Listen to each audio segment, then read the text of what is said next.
Bonjour à toutes et à tous, chers téléspectateurs, donc c'est Kevin, on continue notre tour de France des villes et aujourd'hui on s'arrête à Orléans, capitale du Loiret. Je me trouve ici place Marc III, donc vous pouvez le voir derrière moi, il y a la statue de Jeanne d'Arc. On va vous faire découvrir les lieux les plus emblématiques de la région, donc suivez-nous.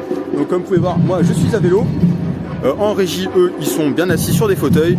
Je vais vous emmener faire un tour, donc suivez-moi, on se retrouve tout de suite. Bonsoir à tous et bienvenue dans ce nouveau numéro de Secrets d'Histoire. En effet Kevin, nous sommes bien installés dans les bureaux. Je vais être rejoint pour la soirée de Lali qui est historienne et qui va se faire un plaisir de commenter les secrets de chacun des lieux que vous allez découvrir. Et comme vous avez pu le voir, nous avons Kevin, notre reporter cycliste, Kevin n'ayant pas réussi à avoir son permis de conduire. Partons tout de suite à la découverte du premier lieu avant de nous faire rejoindre par Lali. Donc premier arrêt pour moi, la rue Jeanne d'Arc où je me trouve actuellement, mais c'est pas ça qui nous intéresse, même si c'est une rue vraiment emblématique d'Orléans. Ce qui nous intéresse, c'est la cathédrale qui se trouve derrière moi. Donc je vais laisser en plateau vous expliquer un peu son histoire, etc. Mais de vous à moi, pour moi c'est la plus belle cathédrale de France, je vous conseille d'aller la voir, vraiment un coup de cœur.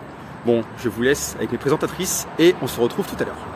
Alors comme on le voit, la cathédrale d'Orléans est comme toujours dans la lumière, alors que celle de Clermont est toujours dans notre ombre.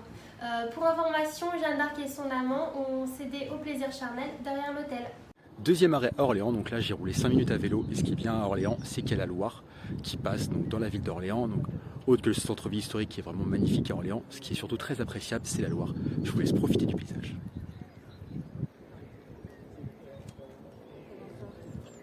Et tout de suite, on se retrouve en plateau pour discuter de ce lieu emblématique. Donc comme vous le voyez, rien à voir avec la Réunion. Voir ses pieds quand on veut nager, c'est vraiment surcoté. Dernier arrêt dans mon périple dans le Loiret, le château de la Ferté-Saint-Aubin qui se trouve juste derrière moi. Donc il est situé à une vingtaine de kilomètres au sud d'Orléans et c'est vraiment un château magnifique, magnifique. Et moi je vais vous laisser là-dessus. On retourne en studio à Paris et moi je vais aller me coucher car je suis un peu fatigué de tout ce vélo. Mais voilà, moi je vous dis à très vite pour un prochain reportage. Bisous. Les moulures au plafond, merci mais non. Versailles, on sait que chez vous, c'est pas du tout l'enjaille. Alors là, Kevin, franchement, tu viens de me mettre des paillettes dans ma vie.